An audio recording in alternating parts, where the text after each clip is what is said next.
Okay, good morning, everyone. I'm not sure, I can see we're live. I'm not sure if many of you have joined us yet, but yeah, it's really great to be here. My name is Marcy Winstanley, and I'm going to be chairing the debate today, which is a great pleasure. I'm really passionate about the topic, and in a moment I'll be introducing our speaker. Just very briefly, I work at the West End Refugee Service currently, and I coordinate an emotional support scheme for people who are seeking sanctuary. This morning's topic is about the research of Eliuorior, and he will be speaking about his research titled "No Safe Passage to Safety: The Need for a Review of the United Nations Definition of a Refugee." With that, I will hand over to Abby. I just wanted to very briefly say that there have been some technical difficulties this morning, so please bear with us if we have any issues with the connection. Thank you, Abby. You have the floor for around 30 to 40 minutes. Yeah, thank you very much, and thank you for everyone who is participating in this session.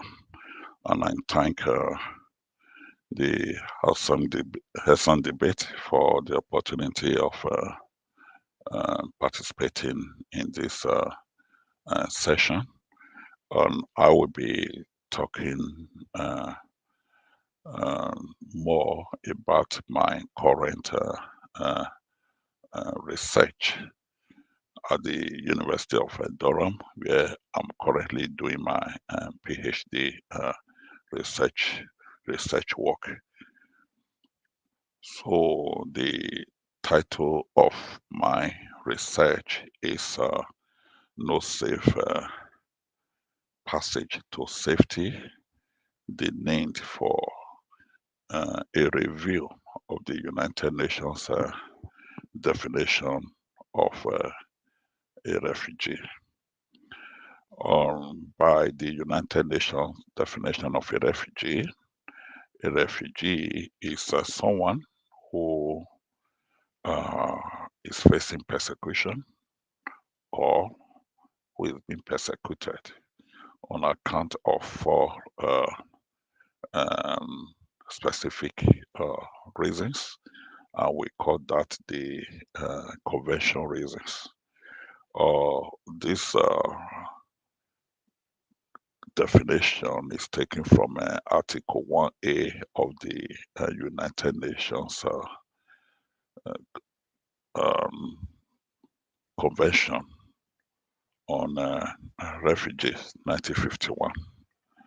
So the definition says that a refugee has to be someone who is facing persecution or who is being persecuted on account of his political opinion, on account of his race, on account of his nationality, on account of his religion, and on account of his membership of a particular social group. And secondly, that is the one strand of the definition, which is based on persecution. The second strand is that person should be out of his country of nationality or of his habitual residence. So the title of my work, like I said, is "No Safe Passage to Safety." So if the definition is saying the second strand, like I said, you have to be out of your country of nationality. My research now focuses on how do you ensure safe passage. The definition says you have to be out of your country of nationality. How do you get out of your country of nationality to that safe country where you intend to claim asylum or where you tend to be a refugee? That is the question that my research is seeking to to unravel or to unfold. And I'm linking that strand. You have to be out of your country of nationality.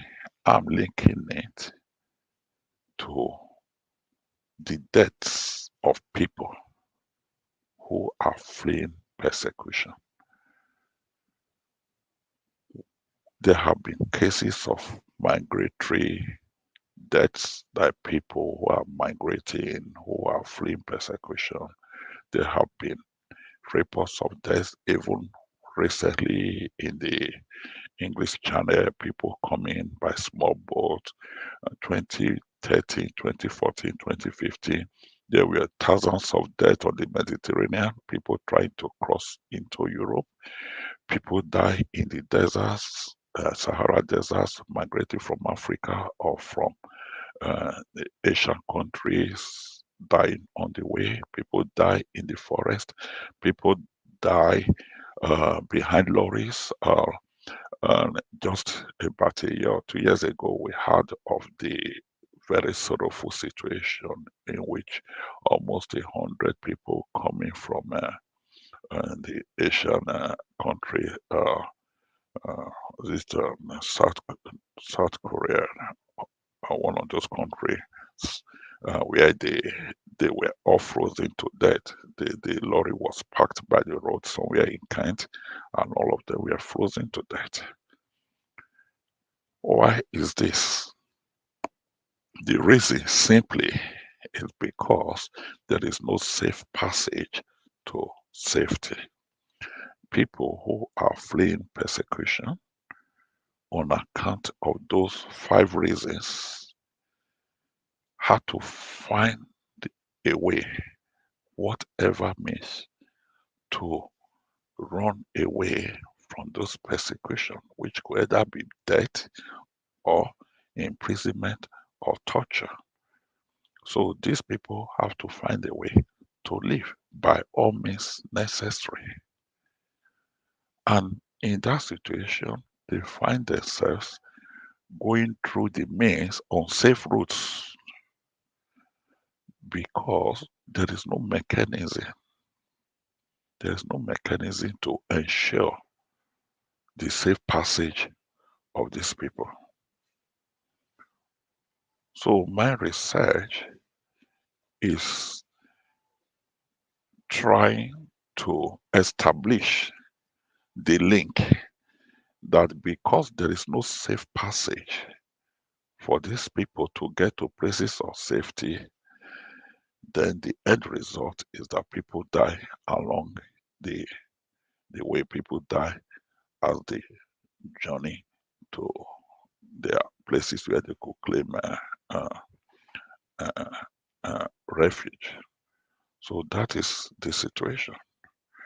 And this brings me to the current immigration bill that is uh, ongoing right now, the illegal migration bill. There have been lots of rhetorics from politicians, from the Prime Minister, from the Home Secretary, uh, claiming or stating that people who come into the UK on small boats will not be granted asylum. They will be sent back to the countries where they're coming from. And this clearly are against the uh, United Nations intention of the 1951 convention. The government, the UK government is saying people who come in through safe routes. Safe routes. How do you define safe routes and the illegal routes? The fact remains that someone who is facing persecution have no time, have no resources to begin to think of what is safe. So he takes opportunity of whatever route is available to him or her. If along the process, we all know what happened to many of them, which is at the end, death. Because first of all, the resolution within that person is, okay, this is what is happening to me. I stay, I die, I move. There are two options. I might die, 50% I might die, 50% I might be safe. But if I stay, I will die. If I move, 50% possibility that I will get to my refuge country safely, or something might happen on the way. So the natural instinct of a human being is to move. But now the government is saying, okay, if you come through any other means apart from coming by flight, we're going to put you in detention, or we're going to send you back to your country, or we're going to send you to Rwanda. These are the issues that I'm seeking to address in my research. There should be ways, there should be means, there should be mechanisms for people who are fleeing persecution to be able to move safely to where they think they could find peace, where they think they could find a refuge. After all, the government in the UK has on many occasions evacuated people from Syria. They've evacuated people from Afghanistan. They've evacuated people from recently with the war going on in Ukraine. They evacuated people from Ukraine. My position in my research is that this can be replicated in anywhere that people are facing persecution. This can be replicated in anywhere there is trouble, there is crisis, rather than allowing people to embark on those dangerous journeys. And people have been able to arrive into the country by whatever means because they are in danger. So I do not see the rationale and the reason why such people or persons will have to be sent back to their countries where they fear death, because even the principles of refoulement is against sending people back to countries where they could face persecution or death. So to a large extent, even the United Kingdom is already in breach of that provision by the 1951 Convention, which forbids countries from sending back asylum seekers to where they could face death. That is number one point. And secondly, the United Nations definition of a refugee or the 1951 Convention didn't specify the routes you have to take. The convention was quite silent on the mechanism, on the process of getting out of your country of habitual residence to another country.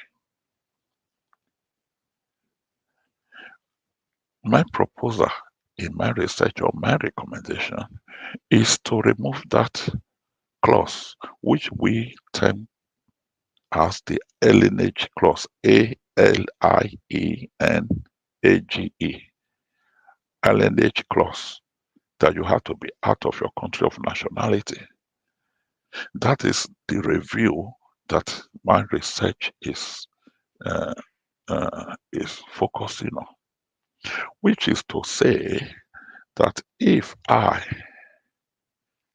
am persecuted in my country, Nigeria, where I come from, as a result of my sexual orientation, I do not need to go through the desert from Nigeria to Niger Republic or to Chad, to Sudan, down to Libya, then uh, become a victim of people smugglers, to go through the hazardous journey across the Mediterranean Sea, down to get to to Italy or to Greek. I do not need to go through those dangerous journeys. What this proposal is seeking is I should be able, for the singular fact that I'm being persecuted, or I see persecution coming as a result of my being a gay man in Nigeria, the international community should come to my rescue. That is to mean geographical location should not be a factor in determining who is a refugee or who is not a refugee. Your location should not be a factor. And the only way we can ensure that, because that is what the receiving countries are always quick to to present.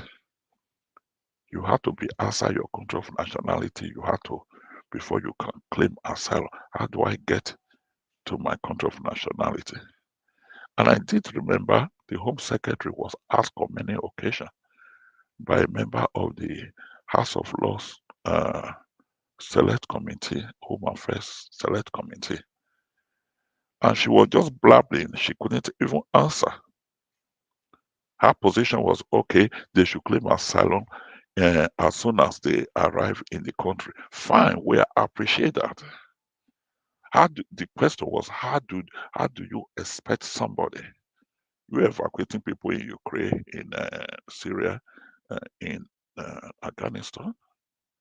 What are people in Nigeria? What are people in Sudan? What are people in Zimbabwe, where gay people are not allowed? In Cameroon, in Ghana? How do you get those people? How do you give them the international protection that they deserve by raising on the persecution they face? So these are the issues that my research is looking at, and to be able to facilitate this, I have been having, and I'm still having interviews with asylum seekers and refugees. The purpose is to have their experiences of their roots, the migratory routes they took coming into the UK. I want to know their experiences on the way, and I must tell you, from the people I have interviewed so far, the experiences are quite horrible and traumatic.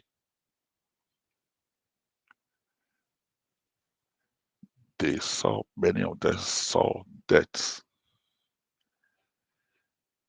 Many of them saw their loved ones die, be drowned,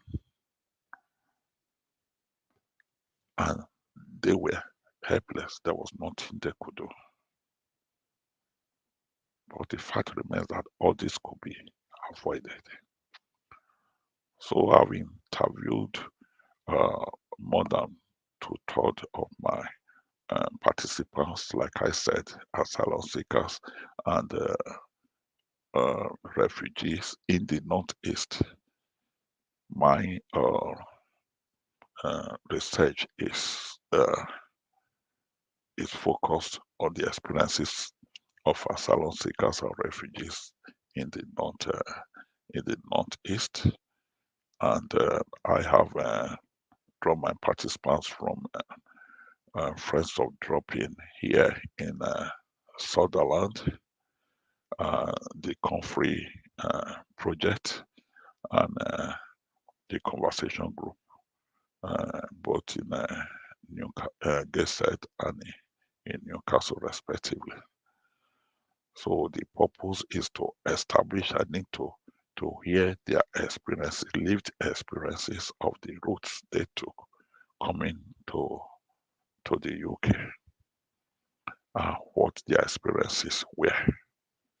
And probably that will help us to inform the government, the recommendations, and the international agencies that, like I said, once one has been identified as being in need of international protection, he or she doesn't need to leave his country of nationality.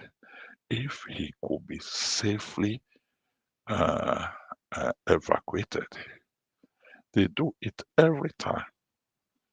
But once this is agreed, the mechanisms will be put in place.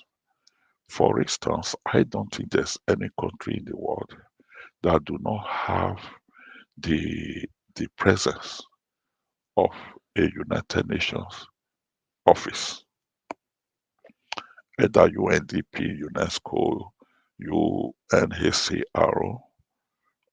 There's no country in the world that wouldn't have a representation. And there's no country in the world where you will not find an embassy or a high commission. So what the research is proposing is that once someone is identified as being in trouble for the 5 conventional reasons, he or she should be able to get the protection of the international community. So that is what my research is about. And I thank you very much for listening to me. Thank you. Thank you so much, Abby, for that fascinating description of your research. And thank you so much for contributing to a world where we can envision that people will have a safe passage. So yeah, I just want to open up to questions now. I can start with a question, or I can see whether people want to begin by writing one in the chat box. So I'll just give that a couple of moments.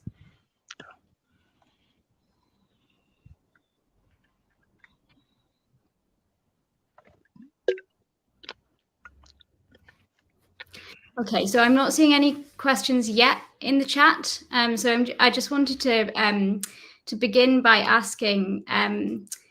I work with a lot of people who are volunteers, and they come from varied backgrounds, but a lot of people feel they're quite overwhelmed by different ways in which they can help refugees, especially refugees with multiple disadvantages, like that they're LGBT or that they've faced trauma along the way. So people ask, should I donate to an organization? Should I read resources to inform myself? Should I try and spend time with people who have lived experience of the asylum system, or what should we do? So could you kind of give us some ideas? What do you think is the most helpful way people can inform and educate themselves on these topics from the beginning when they don't have much knowledge? Sorry, can you take that again? I'm sorry. Sorry, yeah, sure. So I was just wondering, like, if you had any ideas for what people could do when they feel overwhelmed by the options of how they can help refugees. and which organizations they should interact with, what would be a good starting point for people to increase their knowledge? Okay, yeah, thank you very much. One particular thing that helped me as a refugee and even till now was the presence of wonderful volunteers from within the community. When I was an asylum seeker, I was involved volunteering with the Friends of Drop-In in Sutherland with the conversation group. And we had a group then in Newcastle, though I'm happy it's back again, called the Crossings. I was on the board of trustees of Crossings and the conversation group, and many others. And for the LGBT community, I was a member of the Rainbow Hole. And so all these organizations wouldn't have been able to perform the amazing work they're doing if not for the good number of volunteers they have at their disposal.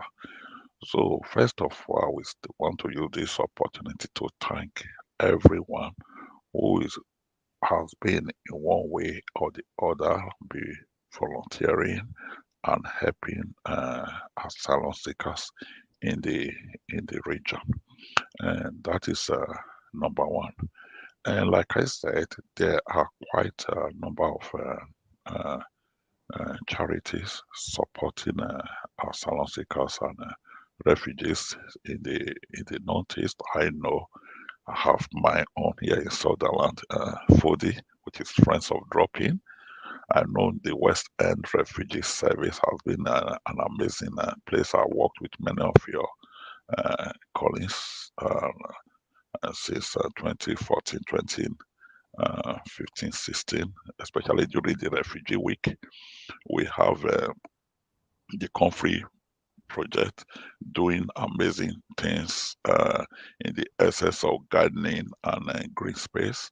And we have crosses which has been able to come back again after the after COVID crisis. So there are lots of organizations supporting asylum seekers and refugees, and I'm sure if members of the public could visit the website of the VCS in Newcastle, that the voluntary sector group, you'll be able to find these organizations.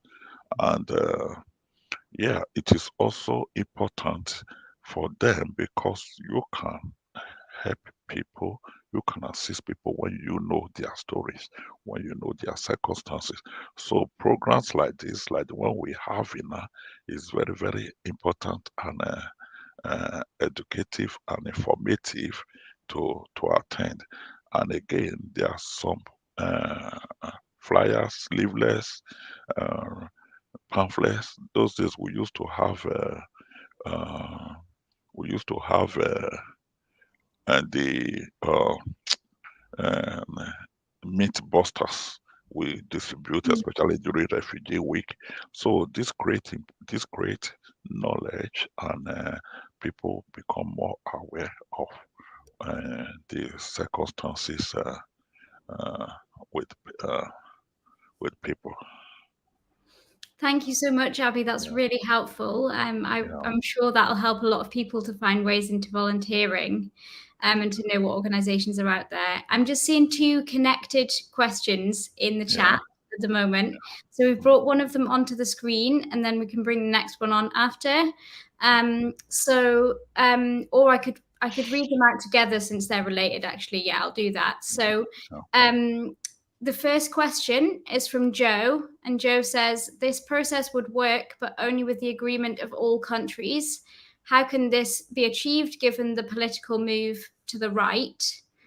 And then the second question is coming from Bridget, and Bridget says, my question relates to Joe's. I wonder if you've found any countries doing something similar to the process you're researching. So yeah, are there any role models? Is there any countries who you feel are getting on board with the suggestions you're proposing? Yeah, and for the first question, Joe's question, fine, yeah. Thank you for accepting that it's a good idea. The issue of whether how to get all the countries to agree to it is, I'm not saying this is going to be uh, a walk in the park process. Normally, there would be resistance, but I'm sure the first thing is to bring up the debate. Let there be a debate about it. Let us see the necessity of having people going through safe passages.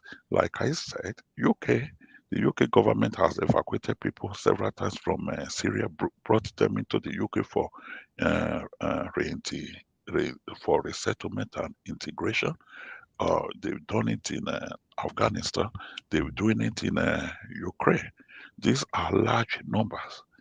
So we're not going to, I'm not sure if it is other country we're going to have so much. But the basic thing is, if let's the awareness be there that people are dying on their route to safety because there is no safe passage. So let the debate be there, and over time, everybody on hands together through campaigns, through policy uh, um, enhancement internationally to the United Nations. We can see it is not, like I said, a walk in the park. It's not something that is going to happen overnight, but let the awareness be there that we are losing hundreds or thousands of people because they don't have safe route. And it is not something that is going to be just one country. The United, not like even the most sincerest of intention by the United Nations, it takes time for countries to sign or to be a signatory to some wonderful uh, uh, conventions from the United Nations. It takes time for countries to ratify them. So we are not expecting that it's going to be an easy process, but please let the awareness be there that people are dying because they don't have safe route to go through. Yeah. Okay, and the second question is okay, and the only question, the only from my research, it is only South Korea that is actually doing this but from refugees from um, North Korea. It is risky, so they send the application to them and they process it and they are able. But then we know the kind of regime that we have in North Korea. So all these things are still done bit by bit. That is to say, you send in an application which could actually be replicated. If I'm persecuted in Nigeria as a result of my sexuality, then it let me make an application. Just as we have students visa, we have visitors visa, we have sports visa, we have business visa. Why can't we have refugee visas? Why can't we have humanitarian visas? That when I feel I'm persecuted, let me go to the High Commission. Let me present my case and uh, you look at my processes. It rather than even bring it then to process in the UK, why don't you process these people in their home countries? When you are processed and you find that these people are in need of international protection, then you're able to give them visa. They're able to take on their flight, or you provide the means for them, and they come in safely without anybody losing a friend or relative in the process of finding safety. Uh, Yeah, absolutely. Thank you so much for that explanation, Abby. We've got another question coming in from Trudy. who says Action Foundation in Newcastle welcomes volunteers to support English language lessons and other services for refugees and asylum seekers.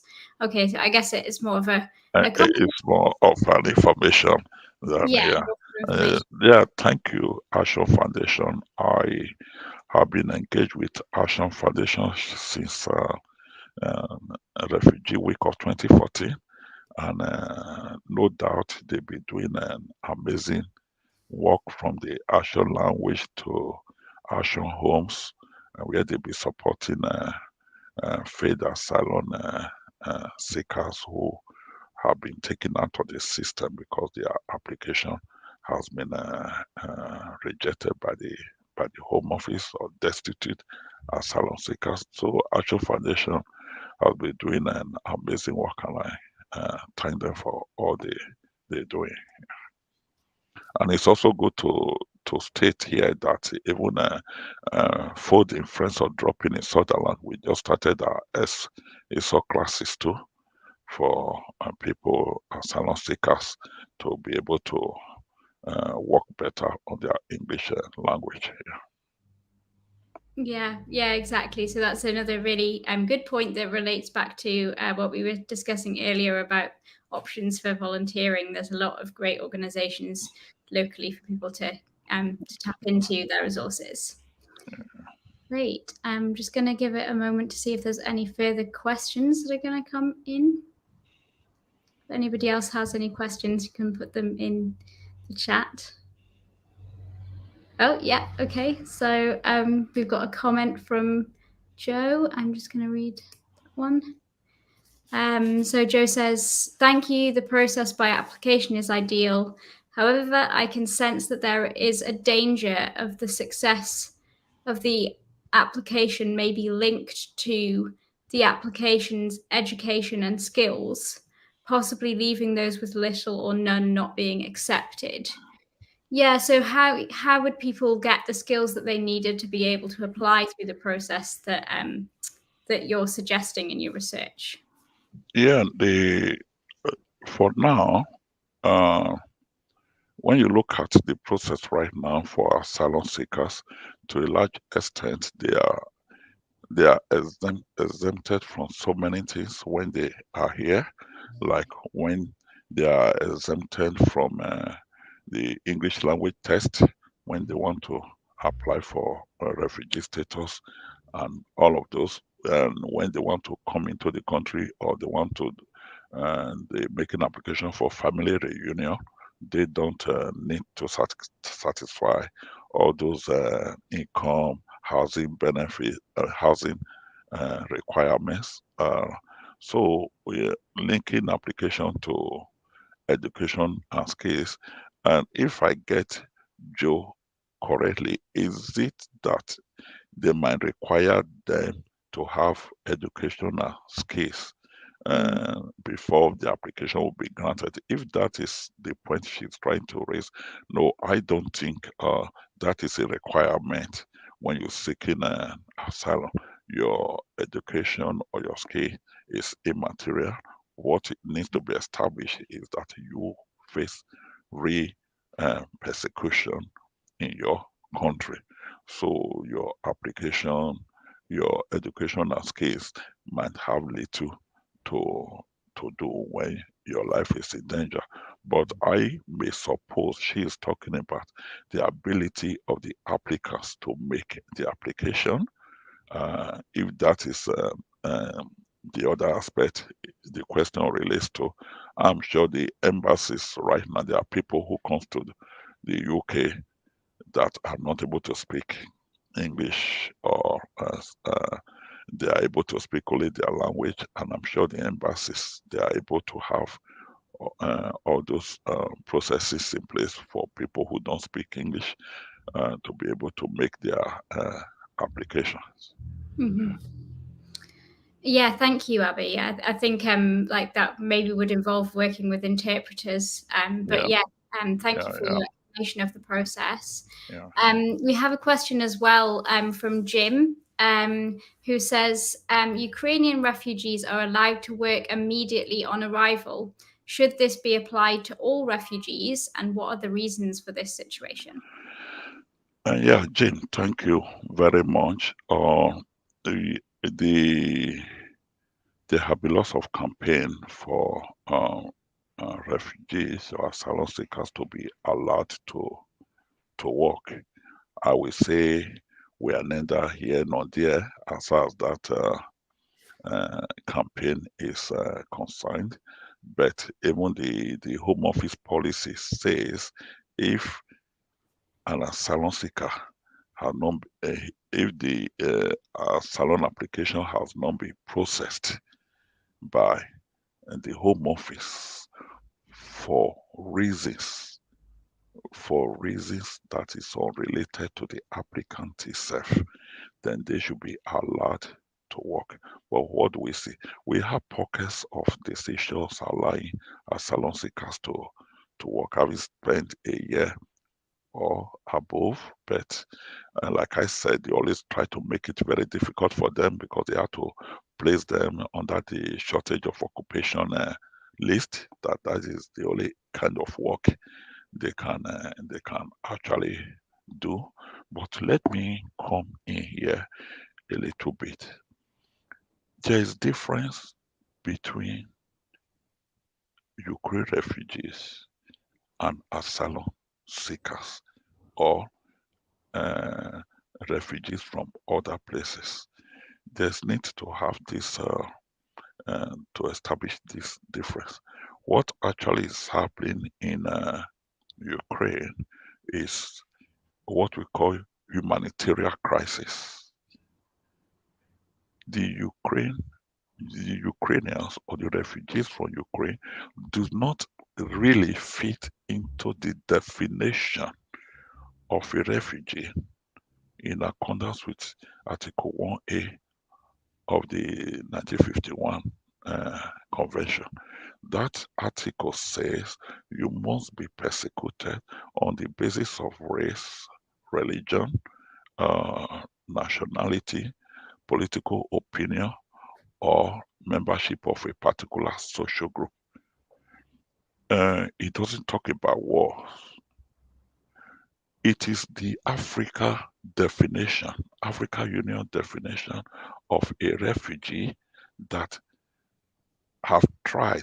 That was the Africa Union definition of a refugee, and it came into force in 1969. That actually um, uh, places all these other issues like wars, like what we are having in Ukraine, foreign domination, climate change, farming, and all of those. So that is also one of the points I will be raising in my dissertation. They need to expand the definition of a refugee because the 1951 refugees, 71 years, 72 years now that it came into force, things have changed. So there are so many things now that are uh, related to migration of people, climate change, for example. So because of this, there's need to expand the definition outside the 5 reasons. So because people coming from Ukraine are not real refugees in the sense of the 1951 definition, then they are accorded what is called humanitarian protection, and which now because of that they are able to work immediately. But the other hand, asylum seekers and refugees, they are not able to do this unless after 6 months. That is what the Home Office policy say. If such delay is not orchestrated, if the delay is not orchestrated by the asylum seeker himself, maybe by reason of not providing the necessary information and documents to the Home Office to process his application. But if the delay is a result of bureaucratic processes, then the policy says they should be given the opportunity of working. Like I said, we have seen few of this happening. But again, we are not able to say we are here or there. We hosting be encouraged to support future arrivals. What factors we influence local responses to?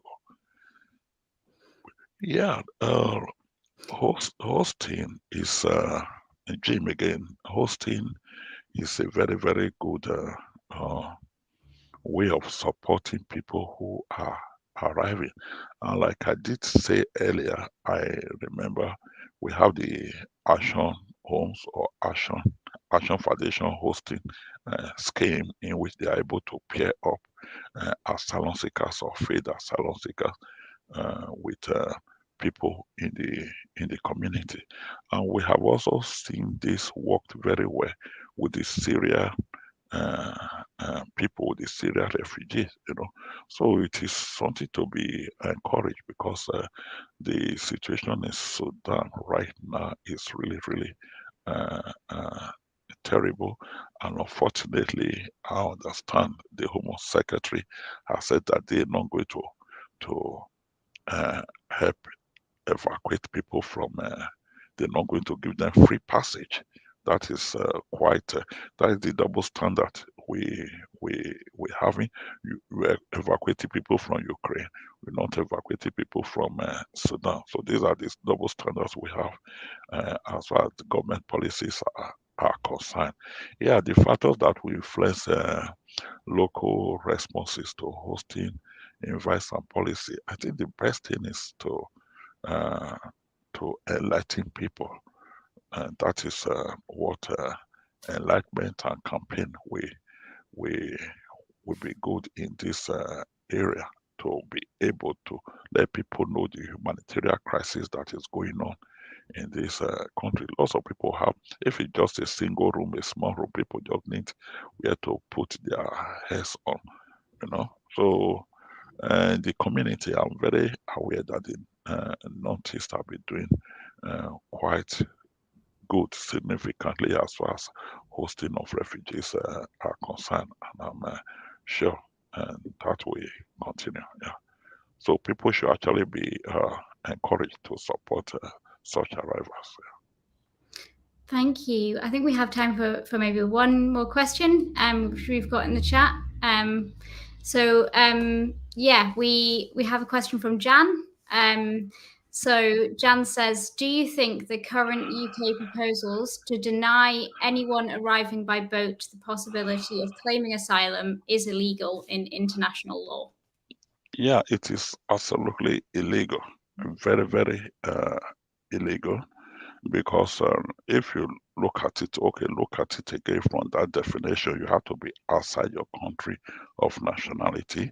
The UN definition is silent on how to facilitate that. Then you now get your way.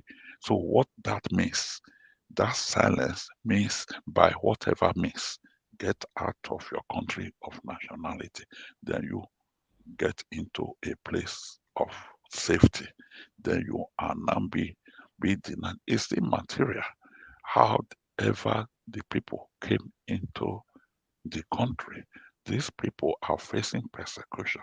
What you needed to do is to go through their application until their applications are assessed and a decision is taken. There is no one who is illegal. There is nothing like illegal asylum seekers, more especially when you have not even assessed their application. So the rules should not be a factor, however they come in. So this idea of bringing a dichotomy between uh, safe and unsafe is just a political rhetoric. We know the government for that. They try to play tough on. But if you look at it, majority of the British people are not really bothered whether they come by boat or they come by ship or whatever. Fine, they concerned about migration issue generally, but not as to whether they come in by boat or whatever. So to answer your question very well, denying arrival by boat or by whatever means to claim asylum in a country is illegal. Because everybody, it is a fundamental human right under the 1948 fundamental human rights law. We have the ECHRO, European Convention on Human Rights. We had the Geneva Convention. All of these and so many gives everybody the right to claim asylum. And for you to claim asylum, you have to be out of your country of nationality. So sending them back because of the reason, by reason of the means of coming into the country, is totally illegal. Yeah, absolutely. Thanks for that, Abby. That's a really important question to ask and a really important piece of knowledge for people to have. I think possibly we may have time for one further question if anyone wants to add one in the chat. And then we will move to introduce the next debate that we'll be having in the series after that.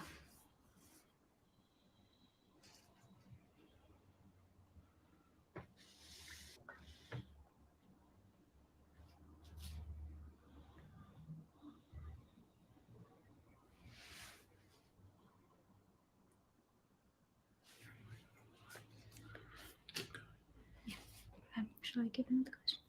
Thank you to Abby. Okay. Thank you, Abby. Yeah, it's great to have had a chance to have these questions, to hear your thoughts, to hear your research, and to be here discussing this really important topic this morning. Yeah, I can see some people putting some thank you messages as well in the chat now, and one coming in from Trudy there. Oh, okay, yes.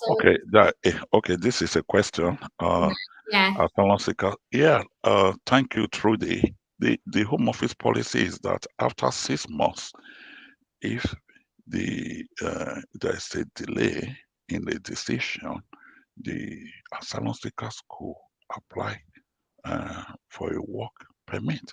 But like I said, this is neither here nor there. One of the processes that they had to seek for work in the shortage of occupation list. You know, that is, then we are talking of marine engineers. Though I'm happy, healthcare is part of it, so they can easily work in the healthcare setup, probably as healthcare assistants. So that is the policy. But again, it's not. I personally have seen 1, 2, 3, 4 people who have been granted permission to work as a result of a delay in the processing of their application. And like I said, on the condition that they and the applicants or the asylum seekers themselves are not the one frustrating the decision making by the Home Office. Frustrating in the Home Office says frustration means they are not providing the necessary information or documents for them to take a decision. If it is coming from the applicant, most likely such an application to work will be denied. But if it is as a result of government bureaucratic processes, then the policy said they should be given 6 months. I personally have seen 3, 4 people who have benefited from this, but I know that majority are not able to access this very opportunity. Yeah, it does happen, yeah, but very few numbers. Yeah, thank you very much. Yeah, so I'm not seeing any further questions at the moment. So I will maybe go on now to introduce the next topic. So on Saturday, the 10th of June, we will have a debate which will be a talk from Paul Rogers, who's the Emeritus Professor of Peace Studies at Bradford University. The topic that Paul Rogers will speak on is truth and integrity in international politics. looking at the multiple challenges that the world is facing at the moment, including climate breakdown, pandemics, wars, and a world economy which works against common interests. I think it's really nice that actually that is going to pick up some of the themes that we've talked about today, in the sense of the need for an expansion of the way in which we view intersectional world issues and the impact that they have on one another. So you were talking, Abby, there about war driving climate change, driving war. Absolutely, yeah. In relation to the definition of a refugee. So if people are interested in also picking up those themes in the next debate, then that would be wonderful to see you here again. And thank you again, Abby. It's been really fascinating hearing your perspectives. I've learned a lot from your talk. Thank you very much. Yeah. Thank you.